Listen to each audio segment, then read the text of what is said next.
डबवर्स से चलाया गया।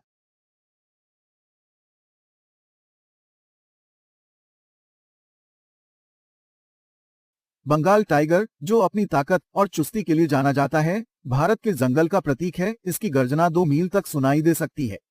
सी डबवर्स के द्वारा संचालित बंगाल टाइगर, जिसे उसकी ताकत और चुस्ती के लिए जाना जाता है, भारत की जंगली जीवन की प्रतीक है। इसकी गर्जना 2 मील तक सुनाई दे सकती है।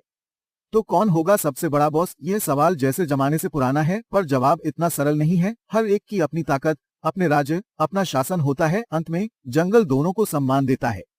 जंगल से और रोमांचक फेस ऑफ के लिए फिर से ट्यून करें।